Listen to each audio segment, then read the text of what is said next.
नमस्कार दर्शक बंधु जीवन जिज्ञासा कार्यक्रम आउ एक नूतन अध्याय को स्वागत आपण मानकु आज आम सहित अच्छा आपण समस्त अति प्रिय ज्योतिर्वेद वास्तवेद पंडित चित्तरंजन महापात्र स्वागत करबा एवं आज जिज्ञासा तांको पाखरे रखिबा अनेक अनेक स्वागत आपण को नमस्कार। नमस्कार। तबे आज आम जानिबा मकर रो नेकी मीन पर्यंत जो राशि जो व्यक्ति माने अछंती से माने केमिति नवरात्र पालन करिवे कोन तांको पई विधि रहिछि। मकर राशि और कुंभ राशि मीन राशि तीनोटी नक्षत्र विषय में राशि विषय आलोचना करवा नवरात्र समय से कौन करें कौन कले विशेष शुभदायक रही निकटस्थ देवी मंदिर रे किंबा घरे राशि तेल हो कि सोरिष तेल हो गोटे दीपटी अर्पण करूँ। स्पेसिफिक मुझे कहबी सप्तम दिन जोटा कह माँ सप्तम दिन कालरात्रि रूप से माँ पूजा पाँच मकर राशि व्यक्ति विशेष माने तो विशेष भाव में से दिन घरे किंबा निकटस्थ कौन जो तंत्रपीठ माँ पूजा पाँच तंत्रपीठ ठाबा मंदिर अच्छी भी से जगह भी यदि गोटे कला टिके राशि तेल दीप हो किंबा विशेषकर गोटे सोरिष तेल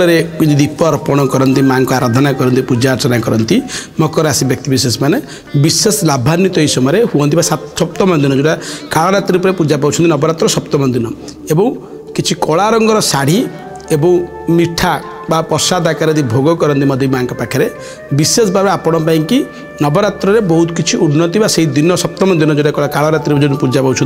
नवरात्र सप्तम दिन तो विशेष भाव आपण शुभदायक तो मकर राशि व्यक्ति विशेष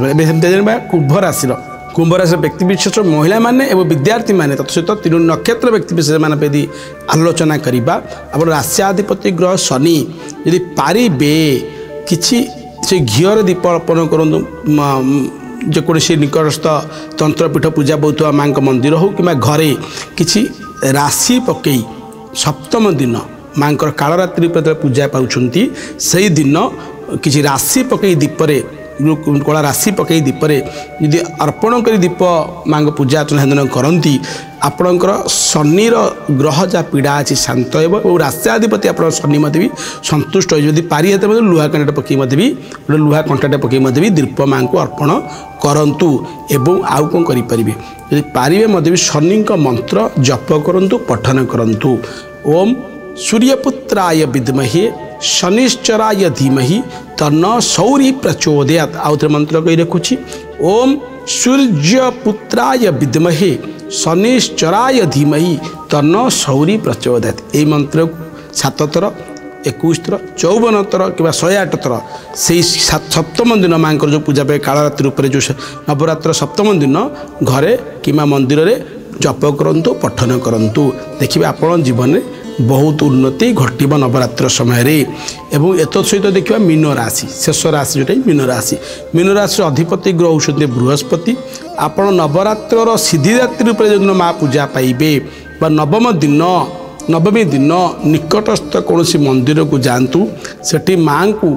हलदी रंगर वस्त्र अर्पण करने सहित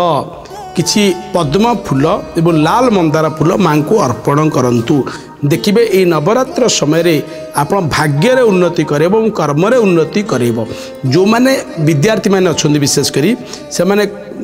कैरियर को नहीं चिंता प्रकट करुँच यदि पारिबे से दिन यथा संभव निज गुरुजन व्यक्ति विशेष मानक सेवा करूँ और गुरुजन व्यक्ति विशेष मानक आशीर्वाद लाभ करूँ। ए तो सहित मंदिर जाई भी माँ को आराधना करूँ। देखिए नवम दिन में जो कहली सिद्धिदात्री जो माँ पूजा पाइबे देखिए आपण जीवन में बहुत किसी उन्नति आसब एवं यही प्रकार पूजा कले निश्चित भाव में जो ग्रहर किसी पीड़ा रही आगामी समय से उपशम लाभ करें। अनेक अनेक धन्यवाद एत सुंदर भाव में प्रत्येक राशि व्यक्ति मान नवरात्र केमिति पालन करें आपण मैंने से विषय जीवन जिज्ञासा कार्यक्रम माध्यम आप जानिले एमती ही जीवन जिज्ञासा कार्यक्रम माध्यम भेट होता आपण सहित एवं सुंदर सुंदर जिज्ञासार सुंदर समाधान भी आपण पाखे रखुव। नमस्कार। नमस्कार।